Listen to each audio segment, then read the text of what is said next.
हैं हमारे पास हमारे दर्शकों के ईमेल्स भी लगातार आ रहे हैं। हमीद खान हैं, इनके अलावा संजू हैं और कई हमारे दर्शकों ने ये जानना चाहा है डॉक्टर अर्चना सिंघल कि गर्मियों में बाल झड़ने शुरू हो जाते हैं, डैंड्रफ बढ़ जाता है, मुहासे निकलने शुरू हो जाते हैं, क्या ये गर्मियों से जुड़ी समस्या है या इसका कोई रिश्ता नहीं है? थोड़ा सा रिश्ता है। एक तो ज़रूरी है कि गर्मियों में, जैसे मैंने पहले भी बताया था, कि बाल लस्टरलेस हो जाते हैं और ये ड्राइनेस की वजह से होता है। सफाई रखना बहुत ज़रूरी है। अगर आप स्नान कर रहे हैं तो ऐसा नहीं कि आपने सिर्फ पानी डाला और स्नान हो गया, क्योंकि अगर आप बाहर से आ रहे हैं तो आपको साबुन से नहाना चाहिए दिन में 2 या 3 बार जैसा हो। और सबसे इम्पॉर्टेंट है कि शरीर को सुखाना चाहिए। जैसा चेहरे का इन्होंने बताया, पसीने की वजह से जो है वो पोर्स जो हैं वो ब्लॉक हो जाते हैं और उसी की वजह से ये प्रॉब्लम आ सकती है। तो फिर से वही है कि दिन में 2 या 3 बार आपको चेहरा साफ करना है किसी भी फेस वॉश के साथ। और अगर पिंपल्स ज़्यादा हो गए हैं, जो कि अक्सर होता है, तो फिर इनको डॉक्टरी सलाह लेनी चाहिए। जी, और इस समय हमारे साथ बलराम जी हैं नोएडा से फ़ोन लाइन पर। बलराम जी, आपका स्वागत। क्या जानना चाहते हैं आप? हाँ मैडम, मेरा सवाल यही है कि बेसिकली मेरे चाइल्ड में डायबिटिक इंसान हूँ। मेरी उम्र 37 साल है और 5 साल से डायबिटीज हो गई है। तो मैं बहुत दिनों से मैं फील करता हूँ कि ये कॉमन प्रॉब्लम है, हाथ और पैर में पसीना आना। गर्मियों में क्या होता है कि मैं एसी में भी बैठा रहता हूँ तो हाथ और पैर में पसीना आता रहता है। तो ये मेरे को लगता है, मैंने डॉक्टर से सलाह ली थी, उसने बोले थर्मोलाइसिस का कुछ इलाज इसका करना पड़ेगा। तो मैं दवाई तो लेता हूँ होम्योपैथी, क्योंकि इसकी इलाज तो उसमें है नहीं। तो अभी तक कोई इलाज कोई संभव है उसमें भी? अच्छा जी, डॉक्टर अर्चना सिंघल। हाँ, इलाज संभव है इसका। जैसा कि हम पहले भी एक दर्शक से सुन चुके हैं कि हाथों पैरों में पसीना आना, उसके कई तरीके के इलाज हैं। मैं आपको सलाह दूंगी कि आप अपने नज़दीकी किसी भी डर्मेटोलॉजिस्ट, स्किन स्पेशलिस्ट से मिलें। और ये वो स्प्रेज की मैं बात नहीं कर रही हूँ या रोल ऑन की, जो कि डीओज में होते हैं। कुछ पसीना कम आने के लोशन होते हैं जिसमें एल्यूमिनियम सब्सटेंसेस के सॉल्ट्स होते हैं, तो वो उनको लगाने से पसीना कम आ सकता है। दूसरा, अगर कोई डर्मेटोलॉजिस्ट के पास जाएंगे तो एक आइंटोफोरेसिस, एक छोटा सा पानी में डाल के आप हाथ रख के उसमें हम रखवाते हैं। और अगर बहुत बहुत ज़्यादा एक्सट्रीम केसेस हैं तो हम उसमें फिर वो बोटुलिनम टॉक्सिन के इंजेक्शन भी देना संभव है। लेकिन वो तभी हम जांच कर पाएंगे और निश्चित कर पाएंगे कि इनको किस तरीके के, तो विशेषज्ञ को ये जरूर दिखा। सबसे बड़ी बात यही है कि जो समस्या है उसका इलाज है, लेकिन विशेषज्ञ के पास जाना बेहद जरूरी है। जी, डॉक्टर गोगिया, आपने ये तो बताया हमको, आप तीनों ने, कि रिस्क ग्रुप क्या है। तो वहीं से अब शुरू करें कि अब बचाव और रोकथाम की जरा हम बात कर लें। तो रिस्क ग्रुप, खासकर जो आपने बताया, जो 60 साल से जिनकी उम्र ज़्यादा है या जिनको किसी भी तरह की कोई मेडिकल कंडीशन है, उनको क्या एहतियात बरतनी है इस मौसम में? देखिए, सबसे ज़्यादा इम्पॉर्टेंट चीज़ जो ये है कि हमें डायरेक्ट हीट से जितना हम बच सकें, जितना पॉसिबल है। अब कोई काम दिन में जिसको बाहर करना है वो ज़रूरी है, बट हीट एक्सपोजर हम जो है मिनिमम करें। कि डे टाइम जो है कि 10 बजे से 2-3 बजे तक का जो समय है, उस समय हम कोशिश करें कम से कम बाहर निकलें। स्पेशली वो वाला ग्रुप जो रिस्क पे है, वो बाहर कम निकलें, नंबर 1। नंबर 2 चीज़ जो है, हम हमेशा अपना पानी जो है अपने साथ कैरी करें जब भी हम बाहर जाते हैं। ये सबसे ज़्यादा इंपॉर्टेंट चीज़ है। एडिक्वेट पानी हम मात्रा में अपने साथ, साफ़ पानी लेके जाएं और समय समय पर पानी लेते रहें ताकि हमें डिहाइड्रेशन नहीं हो। जी, 2 चीज़। तीसरी चीज़ है खाने पीने से रिलेटेड। जो हम बाहर जाते हैं तो हम बाहर अवॉइड करें जितना हो सकता है।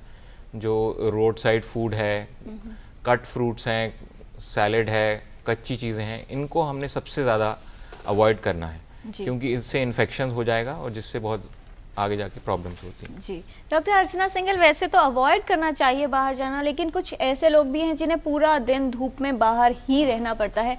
घर से निकलने से पहले कौन सी सावधानियां रखें या कौन से चेक पॉइंट्स होने चाहिए? एक तो ये, क्योंकि धूप से बचना है इसलिए आप अपना कवर करके चलें बॉडी को, लेकिन वो सूती और खुले कपड़े हों, ये बहुत ज़्यादा ज़रूरी है। क्योंकि अगर आपने सिंथेटिक कपड़ा पहना है तो वो और ज़्यादा स्किन के पोर्स को ब्लॉक करेगा और ज़्यादा इन्फेक्शन होने के चांसेस हैं। जाने से पहले 20 मिनट पहले आप सनस्क्रीन का इस्तेमाल कर सकते हैं चेहरे के लिए और बाकी जो भी खुले शरीर के भाग हैं उनके लिए। गॉगल्स, आई प्रोटेक्शन के लिए गॉगल्स पहन सकते हैं। अगर आप चल रहे हैं तो आप छाता ले सकते हैं और शेड में चलना चाहिए। कहीं ना कहीं शेड ज़रूर होती है चलते वक्त, और अगर आप बहुत ज़्यादा देर तक धूप में चल रही हैं तो थोड़ी देर के लिए आपको किसी भी शेड में जब भी मौका मिले आपको कुछ समय बिताना चाहिए। जी डॉक्टर पॉल, जब भी बच्चों को बाहर लेके जाते हैं तो जनरली जैसा डॉक्टर गोगिया कह रहे थे कि अपना खाने पीने का सामान कैरी करें, उनके साथ ये होता है कि अगर ट्रैवल पर भी जा रहे हैं, वेकेशंस पे जा रहे हैं, तो रास्ते के लिए मिल्क बॉटल में कैरी किया जाएगा। हाइजीन के लेवल पर या खान पान की जब हम बात कर रहे हैं, मिल्क या मिल्क प्रोडक्ट्स को कैरी करना, बॉटल में अगर कैरी करते हैं, कितने समय तक या कौन सी चीज़ों का ध्यान रखना बहुत ज़रूरी होगा? छोटे बच्चे के लिए मिल्क बॉटल फीडिंग तो पहले वो एक गलत चीज़ है जी। तो बॉटल फीडिंग के बारे में हम बात नहीं कर रहे हैं, वो सिर्फ ब्रेस्ट फीडिंग होनी चाहिए। बॉटल में गंदगी है और बॉटल में गंदगी से डायरिया होगा, खासकर समर में होगा, जैसे हमने पहले बताया। लेकिन जब हम जा रहे हैं, बहुत अच्छी तरह से एम्फेसाइज किया है कि पानी हमारे पास होना चाहिए, और बच्चों की नीड अडल्ट की नीड से ज़्यादा होती है। बच्चा एकदम से मांगेगा जब उसको चाहिए, तो साफ़ पेयजल होना चाहिए। दूध अगर हम लेके जा रहे हैं तो प्रेफरेबली थर्मस में होना चाहिए, ताकि उसमें ज़्यादा देर स्टे करे। और मैं समझूंगा कि आधे दिन के से ज़्यादा अगर थर्मस में भी है दूध तो वो ठीक नहीं है। आम बॉटल में मिल्क प्रोडक्ट और एक्टिव मिल्क को लेके जाना, धूप में लेके जाना हमें अवॉइड करना चाहिए। जी। एक और हमारे दर्शक हैं राजीव पाठक, वो ये जानना चाहते हैं कि उनको आजकल गर्मियों के इस मौसम में बार बार सिर में दर्द होता है, और वो ये कह रहे हैं कि हम होता ये है कि 4-5 बार चाय के प्याले वो पी लेते हैं, तो क्या इससे कोई रिश्ता है इसका? बिल्कुल, जैसे अभी हमने थोड़ी देर पहले इस पे डिस्कस किया कि चाय अगर कॉफ़ी हम ज़्यादा लेते हैं तो हमें डिहाइड्रेशन होता है, तो इसी की वजह से हेडेक होना एक शुरुआती सिम्टम है डिहाइड्रेशन का। तो इनको अपना जो चाय कॉफ़ी इंटेक है इसको कम करना चाहिए, उसकी बजाय कुछ ठंडा पे लें और अच्छे से फ्लूइड लेके रहें, ठंडे वातावरण में रहेंगे तो ये हेडेक से बच सकते हैं। जी डॉक्टर गोगिया, एक और जो समस्या होती है समर्स में स्पेशली बात करें, बच्चों में ज़्यादा होती है, बड़ों में भी कभी ना कभी देखी जाती है कि अचानक से गर्मी से आए और नोज ब्लीडिंग होने लगी, नक्सीर फूटना जिसे कहते हैं। ऐसे में कुछ लोग कहते हैं कि सर पीछे कर दो, पानी डालो, क्या करना चाहिए, किन बातों का ध्यान रखें? देखिए, सबसे ज़्यादा इम्पोर्टेंट चीज़ यही है कि नक्सीर है तो उसमें आप सबसे पहले तो उसमें छेड़ाखानी नहीं करें। ज़्यादा नॉर्मल लोग होता है कि उंगली डाल रहे हैं या नोज पिकिंग कर रहे हैं, तो उससे ब्लीडिंग बढ़ने का रिस्क होता है। या सर पीछे की तरफ झुका दिया, सर पीछे की तरफ झुका के आप उसको नोज को पिंच दबा के रखें कुछ समय, उस पर कुछ आइस या ठंडी चीज़ उस पर आप लगा दें, जिससे उस वहाँ पे थोड़ा सा जो ब्लड वेसल हैं वो कंस्ट्रिक्ट हो जाएंगे, तो ब्लड फ्लो कम होगा, जिससे ब्लीडिंग कम हो जाएगी। जी। और बाकी कोई एडल्ट है तो उसको अपना ब्लड प्रेशर जरूर नपवाना चाहिए। ब्लड प्रेशर हाई वालों को बहुत ज़्यादा रिस्क होता है ये, तो उस चीज़ का ध्यान रखना चाहिए। डॉक्टर पॉल, बच्चों को जब बाहर लेके जाते हैं गर्मी के मौसम में, आमतौर पर पेरेंट्स को लगता है कि इसको गर्मी ना लगे, तो एसी जो है कार का बहुत तेज़ रहता है, और जैसे ही बाहर निकले जो टेम्परेचर वेरिएशन है कि बाहर रूम से आए कूल एसी से, उसके बाद गाड़ी में बैठे, फिर एसी तेज़ हुआ, फिर बंद हुआ, सडन वेरिएशंस आ रहे हैं, कितना हानिकारक हो सकता है ये? आम टेम्परेचर जो हम मेंटेन करते हैं कार के अंदर और घर के अंदर, मैं कहूँगा कि उससे इतनी कोई समस्या नहीं हम मान सकते, लेकिन एक्सट्रीम नहीं होना चाहिए कि एसी जब कार का भी चला रहे हैं तो बहुत ही ज़्यादा करा हुआ है, और घर में भी है तो ज़्यादा है, और बाहर गर्मी बहुत ज़्यादा है। आजकल तो डिफरेंस बढ़ जाएगा, दोपहर को गए तो फुल पर एसी चलेगा क्योंकि धूप बहुत ज़्यादा है। जितना डिफरेंस ज़्यादा करेंगे वो फिर सभी के लिए समस्या, अडल्ट के लिए भी और बच्चों के लिए भी।